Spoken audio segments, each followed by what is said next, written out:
You don't know what I wish for, and it's none of your business, really. Oh, I know. Oh, really? Yeah. What? I do. What'd you wish for? You know, it's a personal thing. It's a wish. I don't really like to say what I wished for. You wish that Lewis would die so you don't have to give up your own kidney to Richard. Yeah, right.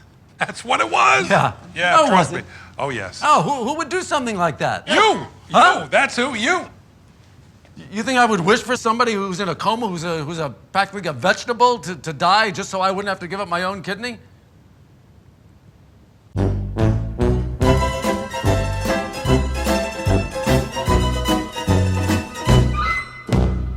All right, here we are. I am Susie Essman, and you are who? Jeff Garlin. I knew that. And this is season 5, episode 6, The Smoking Jacket. Mm-hmm. I got mixed feelings about this episode. It's a weird episode. Yeah. There's It's some just very weird. funny things in it. No. And by the way, it's not me disliking the episode. It's just a bit strange. And when we get to the different things that are strange, I'm going to ask you questions. Yeah, okay, good. So we start out, it's Larry's birthday, and he's blowing out candles, which is very not like him. He doesn't like the happy birthday song. He doesn't like the blowing out of the candles. And it's Larry, Cheryl, and Jeff. It's the three of you. And you say to him, what did you wish for? And he says, it's personal. And you say, I know what you wished for. And you are absolutely correct on this. You wish that Lewis would die. Now, we set up, let's just establish, we set up in the last episode that Lewis, who is Richard Lewis's cousin, is in a coma, and he's not expected to survive. But if he doesn't survive, he will be giving Lewis one of his kidneys, and he's a relation, so that means that they'll probably match. We don't know for sure. And Larry denies it. He said, no. And Cheryl agrees with you. She thinks that that's what he wished for as well. And he absolutely did wish for that. Mm-hmm. I'm certain of that. And then Jeff gives a gift. And when he gives you you hand him over the box, the wrap box, and he smacks you. I love that scene. He smacks you, and he's like, it's good to have a big friend to smack. And he starts smacking you. I know. And he tells Cheryl to smack you. It was just funny. Yeah. And then you guys fight over the wrapping because he's kind of being a little feeble, trying to get it unwrapped, and you want to grab it and unwrap it. And I always used to feel that way with the kids. They were like such poor unwrappers. And I always wanted at Christmas just grab everything and just do it, but I didn't. And you got him a green jacket, sports jacket, like a bright Kelly green, like the Masters. Like the Masters, exactly. Right. Not a particularly great-looking color, I think. But it's the Masters color. It's the Masters. Otherwise, it would be insane. And Larry loves it. It's the best birthday he ever had. And then he says to Cheryl, you don't have a gift. What's up with that? You don't have And Cheryl says she has a gift. It's on hold. She just has to confirm it. And you're going to love it. And doorbell rings. And who's there? Cousin Andy comes in with all his luggage, came to visit. Completely unexpected for me, remembering. And then as the episode went on, I was like, oh, yeah, that's right. He was. Yes, of course. I didn't remember it either. And by the either. way, his enthusiasm when he comes in is actually Richard being very enthusiastic. Yes. Like Richard's so happy to be doing the scene. He's probably waiting when the door's closed, like focusing, but he's so damn happy. All right. He does love doing the show. I know that. And he comes in with the luggage, happy birthday, has your dad, and Larry establishes to him that Nat's starting to forget things, and he's not what he used to be, and he's having memory problems. And cousin Andy says, at least it's not the hip, which made me laugh. At least it's not the hip, because once the hip goes, it's all downhill from there. And you tell Larry and Andy that you're invited. Hugh Hefner invited you to a party at the Playboy Mansion. Mm-hmm. Does the Playboy Mansion still exist? Yes, but I don't know in what way. I believe it's still owned by Hugh Hefner. And by the way, as we go on with talking about this episode, I will tell you my adventures at the Playboy Mansion. Oh, I can't wait to hear. Mm-hmm. And Larry says, you said you want to go. And he says, no way, she won't let me, meaning Cheryl. And Andy says, I'd love to go. And then he grabs a magazine off the little phone table there, and he goes into the bathroom. And it's an Us magazine. And before he goes into the bathroom, Larry says to ask him if his parents ever mentioned that he was adopted, anything about the adoption. But to Andy's like, no, you're crazy. No, you weren't adopted. On and on. And then we hear a flush, and Richard comes out, and he puts the magazine back on the little phone table. And he says, I'm going to go say hi to Cheryl. You imitate him. Good. You do a Listen good Richard to Clay. me. I will be in the other room with Cheryl, and Yeah, I want exactly. to go to the Playboy Mansion. And Larry is looking at the Us magazine that he just brought out from the bathroom that he put back on the table, and he's completely grossed out by it. And he takes a tissue, and he takes it, and he picks it up with the tissue, and he throws it in the garbage. And then he throws the tissue in the garbage. Now, this one, if you know the show, you know this is leading to something. Because it's not nuanced. It's Correct. a piece of the scene. So That's you right. know it's going to come back later. That rarely happens. And I'm sure Larry didn't give a shit when he was writing it. So I don't have a problem with it. But usually they're little teeny things that get bigger and bigger. Where this one, something's going to happen. boom, boom. Yeah. Alarms went off. Next, Larry's at the hospital, and Lewis is in bed, and the doctor is there, and Lewis is in a coma. And Who's the doctor? asks, the doctor is played by, I wrote it down, James Pickens Jr. Which I have run into so many times. And do you know what TV show he's been on for many years? I don't know if he's still on. I don't. What's that hospital show? ER? Rhimes, no, the Shonda Rhimes, correct. Grey's Anatomy? He was on He is or was on Grey's Anatomy for many years. And that's after this show. After I this, like to yeah. think it's because of this show. Because he's Somehow playing I a don't think so, but that's okay. And Larry tells him, the doctor asks him who he is, and he's like, I'm friends of his cousin. It's so lame. I'm friends of his cousin. That's a thing of beauty. And the doctor is kind of hesitant, but he goes, oh, okay. Well, in this episode, later on, if I recall, the doctor is not happy. But in this episode, the doctor is later believing on, him. there's some funny shit Yeah, that goes exactly. down. Actually, one of the things that is mentioned to me most often is in, I believe, the next episode. I'm not positive. I think so too, and I know what it is. Yes. I mean, people always, yeah. Yes, of course. Okay. And he's not doing well. It's an irreversible coma, and Larry's says, well, how long you think it's going to be? Doctor says it could be days, weeks, months, could be a year. And Larry's like, are you leaning toward days or months? I mean, if you had to pick one, so you have a gun to your head, you have to pick, and the doctor can't pick. And Larry asks, What happens to the mustache in a coma? The mustache. Yeah, his mustache. It continues to grow. There's a lady who comes Really? in a couple times. Hospital has a barber? Yeah, she's a nice lady. She clips his mustache. She does She his just hair. works within the hospital? Or Within the hospital, yes. We just try and keep him comfortable. And, Seems a pity, though, that these people, they languish like this when the soul is crying too.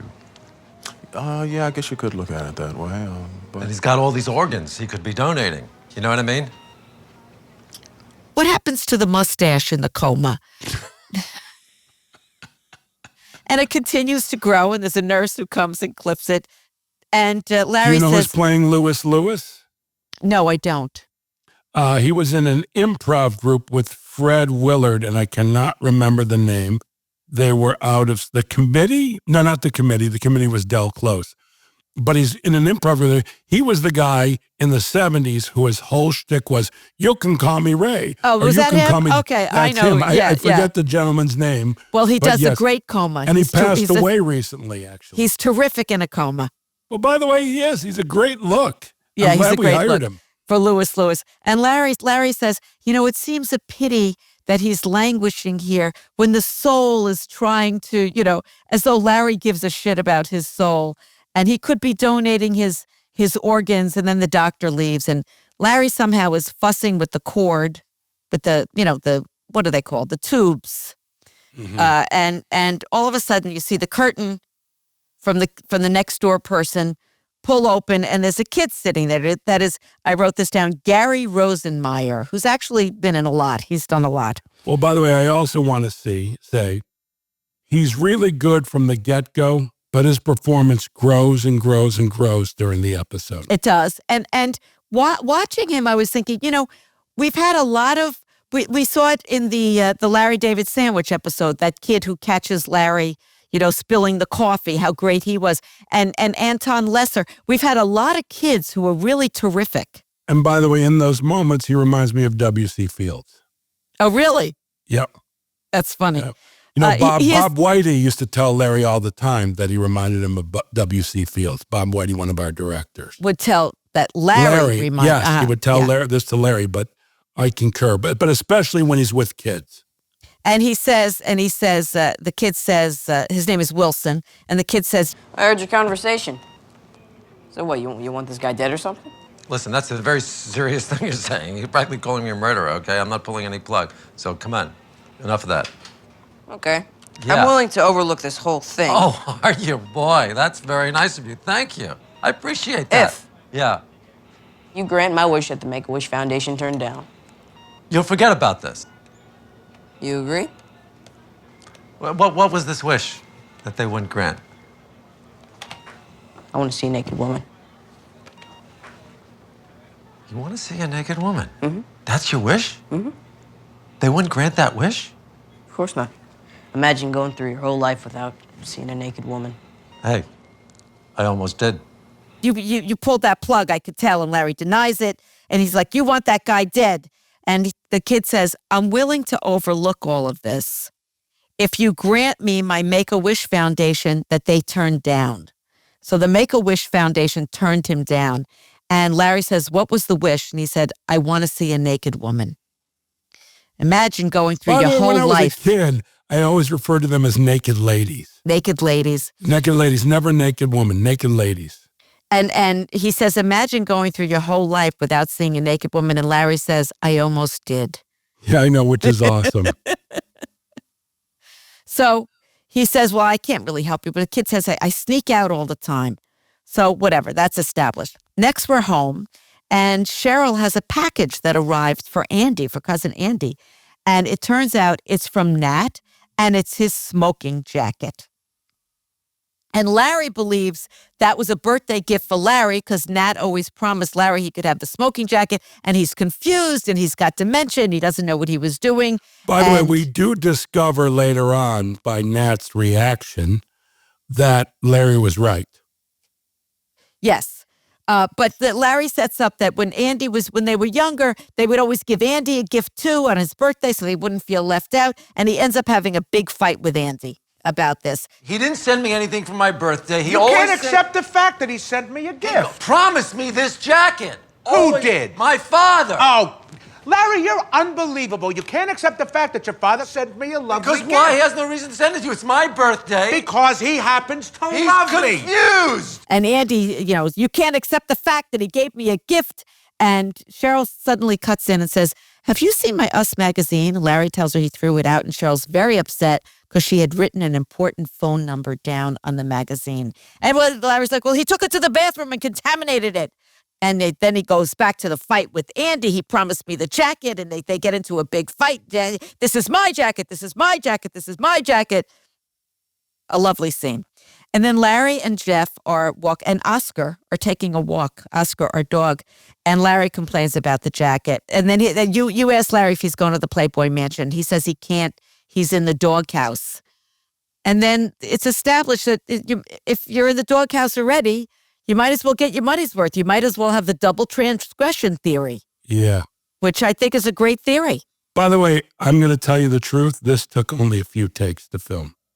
We were walking down the street in one of those areas between Brentwood, San Vicente, and Sunset. Yeah, I could tell it was Brentwood. Yes. And so this is one of those scenes that I tell people about, and I probably mentioned on the show. If it's just Larry and I, or you and Larry, however it is, when it's just one of the two of us, if you will, it just goes by so fast. Yeah. It's like, we're done. Yeah. I think the record is there was one at a golf club, and I'll point it out when we show that episode. I think we filmed it for 20 minutes. You know what I mean? And like literally we've talked about dinner table scenes, which take the entire day. A very long time, yes, because there's a lot of choreography. And actually, the last episode of this season was the longest day we ever had. But we'll get there. In terms of a dining room episode or just No, in it wasn't a dining room episode. We'll get there. Wait a minute, hold on. It's longer than the episode when we filmed at the hospital when Larry dies? That's what I'm talking about. That's the end of this season. Oh, I thought you said the end of last season. No, so the end of this this season. Yeah. Yeah. By far, by the way, was also, though, the reason we did it, because we don't ever do that. Because there was last a set. day. No, it was the last day of shooting for the season. Yes, but also there was a lot had to happen in, we in controlled the environment. Like, for example, all those Shelley in the hospital scenes were shot that day that happened much earlier. It was sometimes when we have a location like that, like a hospital setting, you take things from different episodes and try to get everything done for the location. Especially that happened during COVID. That was very difficult during COVID, location-wise. But this episode is the one we're talking about. No, this is 2005. Yeah, I got confused. So Larry wants to know if he could ask Wilson to go, the kid, because where else is he going to see naked women but the Playboy Mansion? That makes sense. And he comes home, and Andy is on the phone in the smoking jacket, lounging with his leg. And Larry's like, what is this? My father promised me this for years, that when I was 11 years old or whatever. And Andy's just like, can't you move on? Which is so funny. It was so great. And he's like, we're going to the Playboy Mansion. I'm going to the Playboy Mansion. And Andy begs to go to the Playboy Mansion. And Larry says, you can go to the Playboy Mansion, but you got to give me the jacket back. I'm taking it to the dry cleaner. And then you got the four of you, Larry, Andy, and Wilson, pull up in the Playboy Mansion. And by the way, voice the whole says, looking and watching is so fucking funny. That's right. And It's a voice says, by the way, it's speaking a to the crew rock. I've never seen quite that crew on Curb. Oh, yeah, of course. Okay. The kid makes it all worthwhile. There's a voice that says, speaking to the rock, which made me laugh. And that's Larry Charles's voice. Oh, is it? Okay, Yep. I didn't know that. I didn't recognize it. And then you're at the mansion and you pass a gorgeous old Mercedes, and we see a shot of the pool, and there's topless women everywhere. And all of a sudden, Larry walks in, and they all cover their breasts and scream and run away. They freak out seeing Larry. And Now, Larry, let's talk about that. okay. We never find out why. No, we never do. Which killed me. I don't know if it was on the cutting room floor, whatever it is. We have no idea why all these playmates were lounging in the grotto. Do you recall what the reason was? I do not. But this is a big thing for him. There's no explanation. I agree. I totally agree. It was and like, the why? kid is pissed at him. Yeah. And Larry says, I don't know, but I thought we would find out. Yeah, but we Never. don't. We don't. Yeah. So that's a little bit That's of easily a top fiver of what the fuck for me on the season. I understand that. Yeah, because I had the same reaction. Yeah. And usually. And by the way, I can't even imagine what the reason What it would was. be. But usually, Jeff, when something like that happens, it is later revealed if it's not Right. revealed in the moment. Yeah. But it's Yes. not in this episode. Yeah. Then Larry needs to go to the bathroom. He flushes, he walks out, and he sees Hugh Hefner and two playmates, Bridget and Holly. And they're real. They were on that reality show. I haven't watched it. No, there was a reality show on E! With Hugh and his three ladies. I forgot what it was called. I thought he had more than three. Didn't he have more than three? No. There were plenty of playmates, but in that show, there were three. These three blonde women.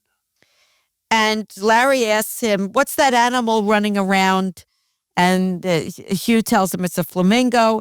And Larry's like, he's not very good at identifying birds. He can identify sneakers. He knows all kinds of sneakers, but not birds. And he sees Hefner is wearing the smoking jacket that looks exactly like his father's, Nat's. And he tells him, my father has the same jacket. And You know what? This smoking jacket, my father's got the exact same smoking jacket. I doubt it. Doubt it. Yeah, well, it's an original. I have them imported from Italy. Really? It's a Roselli. Uh-huh. One of a kind. I don't know. You know what? I got it right out in the car. Well, I'd like to see it. Would you? Sure. Could I go get it? Sure. Then stay right here. Okay. I'll go get the smoking jacket. Stay right here. then Hef says, no, I doubt it because this is a Roselli. It's specially made. It's imported from Italy. And Larry disagrees. He's like, I got it in the car. And if you'd like to see it, I'm going to go get it. So he does go to get it. And while he's there, we pass Andy flirting with a girl, which is not realistic to me. Not Richard Kind, but cousin By Andy. the way, at that moment, because he later on, he's been married for a long time to his wife.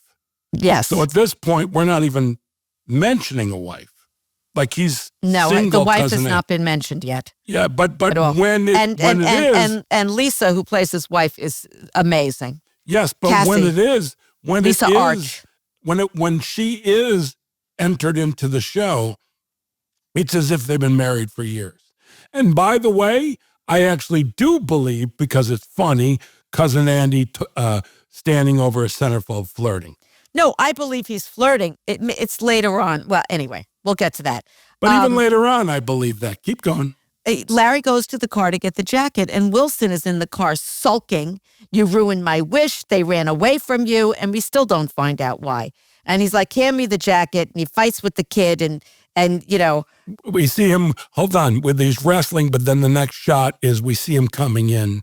There's no with the resolution jacket. there, so Right. we have the resolution when he comes in. Right. And Hef claims that it's a knockoff. It's not really a Roselli. And he tries it on. And Larry's like, wait till my father hears it. You have to put on his mac. And he goes to look, Hef goes to look in the mirror at it, and he closes the door. No, but he looks in the mirror and goes, hey, it's close. But no, it's not. It's a knockoff. It's a Korean knockoff. And he closes the door because he's now going to go to the bathroom wearing Larry's smoking jacket. Larry's smoking jacket. And Larry is with Holly and Bridget. I noticed they got some, They got some monkeys out there, huh? Yeah, You don't get much pockets in there, huh? You don't too many pockets there. we don't need pockets. I couldn't live without pockets. Look, I'm not a dentist, but I enjoy discussing dental hygiene. They're monkeys. They'll attack you. They'll claw you to death. I'd say gum stimulation, very important. Flossing. There are people, though, let's face it, who do have a foot odor problem. Are you saying I have dirty feet? Your name is what again? I forgot. Bridget. And you are? Holly. Holly. Maybe we should go bowling sometime. Maybe. I don't think you want to go bowling with me. Let's pretend to be ventriloquists, okay? Making This conversation. is a really funny, and Really I was funny. I was a few feet away, and I'll be, we shot about 25 of those awkward conversations. Larry things. talking about dental hygiene, which is one of his favorite topics, as we know. Pockets. Maybe he asked them, maybe they want to go bowling. Then he talks about maybe ventriloquists. Oh, by the way, the ventriloquism one is hilarious. Yes.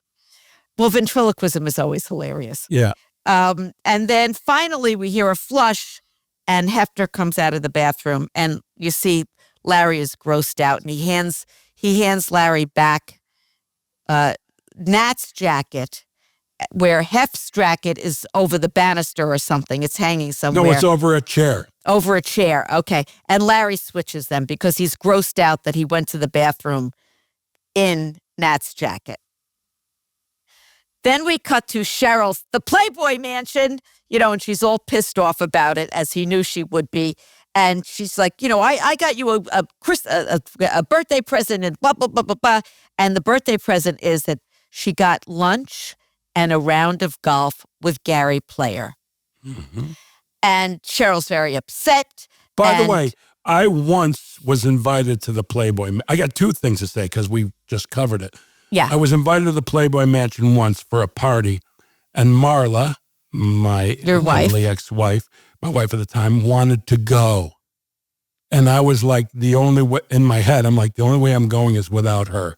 Otherwise, I am not going. You don't bring your wife to the Playboy Mansion. Not that any action will happen.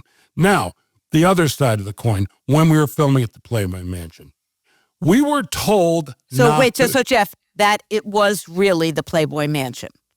Where we filmed? Yes. Oh, yes. That's the Playboy Mansion. I just want to establish that. Now, you see behind them stairs that lead upstairs.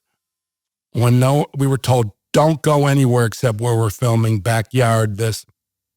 I, of course, completely ignored that. I said, fuck that. My time in the Playboy Mansion. And I went upstairs, Hef's room at the end of the hallway. But along the way, these ladies, the 3 girls, each of them had a room. And they had stickers all over their doors like a dorm room. Do you know what I mean? They all had stickers. One of them was from Philadelphia, all this stuff. And I thought, that is hilarious. Here's this palatial mansion, and they've done this historic mansion. Now, about the Playboy Mansion, then I have one more story. The Playboy Mansion was very worn. It was like, if you Shoddy? said... Was it shoddy? Not quite shoddy, but on its way to shoddy. And you can see that not one piece of furniture from the 70s was replaced. It's all the original stuff. I went into the screening room, the couch. It all looks, what it basically looks like is that I've gone in a time machine to the 1970s and I find myself in an empty mansion. Another thing that I did, and this is the creepier one, there was a house. There was this next Playmate contest with Playmates or Best Playmate. There was a house adjacent to the thing. And these are real Playmates. And they're all living in this house. And it turned out a friend of mine, years later, I found out, she was a Playmate living in that house. But I remember looking at it like a little kid going, I wonder if they go by the pool naked. I wonder what they do. It was just a bunch of wondering. And yeah, I said it's creepy. That's about as creepy as I get. But I reverted back to my 20-year-old self, which men are apt to do.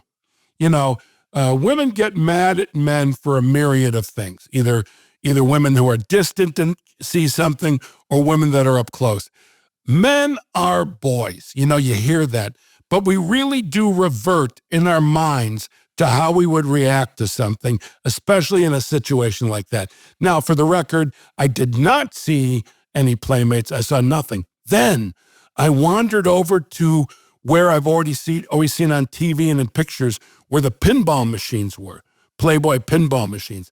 And it was like there was an old screen TV, projector TV, and there were all these beanbags and areas where you could lounge and make out with each other all around. Again, pure 1970s. So I'll be damned if I didn't give myself a tour of the Playboy Mansion. But the fact that we started at the Grotto, so happy. Ask me how much money, let's say it's filled with Playmates, how much money it would take for me to go in the Grotto. How much money would it take for you to go to the Grotto? Not enough money in the world, because the Grotto, the amount of jism that's floating around that Grotto, no thank you. You could get pregnant. No, but I just thought this is the most unsanitary place maybe on earth. And by the way, speaking of Laura, there was this one area you could walk to on the inside of the Grotto, and I took pictures of her. I don't know where they are right now. You know, she's fully clothed, but of her relaxing in the Grotto. It was very fun to do that. So basically, Laura is one of our executive producers. Yeah, but what I'm saying is, I'll be damned if I didn't have a good time and do all the things that I would have wanted to, that I would have never been able to do at a party. You know what? You took advantage of the situation. Nothing wrong with that. I took advantage of it. But by the way, another interesting tidbit. I didn't really get a moment. You just used the word tidbit. I know, because of what we talked about. Oh, that was on our promos. Yeah. Anyhow, another interesting tidbit, for the first time using the word tidbit, is that I wanted to talk to Hef. I'm from Chicago. I know the Playboy Mansion in Chicago, all this stuff. I wanted to ask him about the mansions and his time in Chicago and just some nice questions that I know a guy like that would love to answer. But he was he was very nice, don't get me wrong, and I did meet him, but he was very unavailable. He had boundaries up. Well, he had boundaries, but also there were security boundaries. There was a lot of boundaries around Hef. Can I say something? Yeah. Not a great actor. By the way, 1 or 2 lines, fantastic. Passable. The rest, yes, but the rest, yeah. But I bought it either way. So now we're back, and Cheryl has bought Larry a birthday present, which is golf with Gary Player and lunch. And she's very upset. She wants an apology that she's doing all these amazing things for his birthday, and he's off at the Playboy Mansion, and he feels like one apology should cover both, because again, it's the double transgression theory. And she said, you said when you were a kid you loved Gary Player, and Andy then shows up with Nat. And Andy tells him they had a date last night with Bobby Sue, who was a playmate. And by the way, it's an actress. It's not a real playmate. Yes, and Nat but she's starts beautiful. saying, whoever that actress was really gorgeous. Beautiful. Yeah. And Nat starts telling them that he's not happy in the home because they steal from him in the home, that somebody stole his smoking jacket.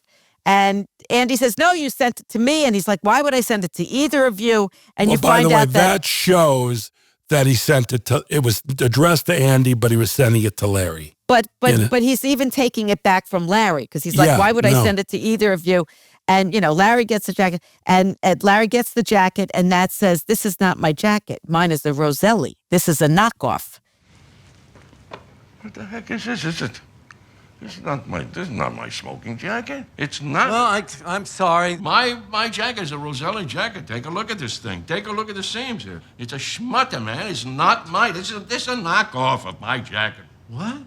How did you get a hold of this dress? This is a knockoff? It's a knockoff. It's a cheap imitation. This is not a Roselli? This is not a Roselli. How did you get it?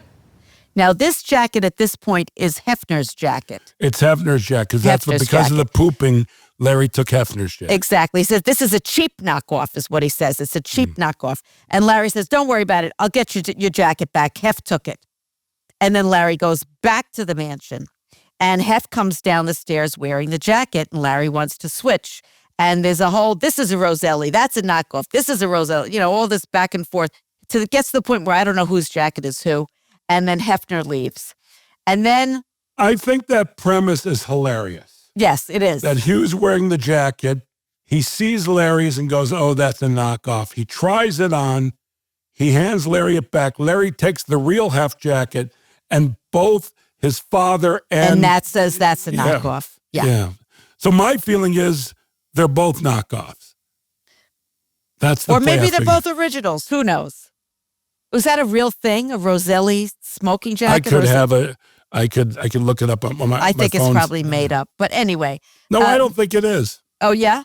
Yeah. And then we're back at the hospital with Lewis and the doctor. And Larry's concerned, is there any change? And the doctor tells him that he's quite impressed with his dedication to visiting Lewis. And Larry says, well, it's my friend's cousin. I have to. And he's an organ donor. It's very nice of you. And then doctor leaves and Wilson shows up. How's it going with the wish? And Larry says, look, I took you to the mansion. What else do you want me to do? And what was he going to do again? Now I forgot what he was going to do. But Wilson goes with him. Yes. Well, he goes, I have an idea. I have an idea. What was his I don't know idea? I don't even know. That never, Another one followed through. that explained, yeah. And we get to Larry's house, and he forgot because he forgot his cell phone. He wants to go back into his house, and that, of course, means that he starts talking about it. His wife is in New York, and if she can't get in touch with him 24/7, it's constant contact all the time. And they go upstairs, and they walk in, and there's Cousin Andy having sex with a naked Bobby Sue. Oh, my God. Larry!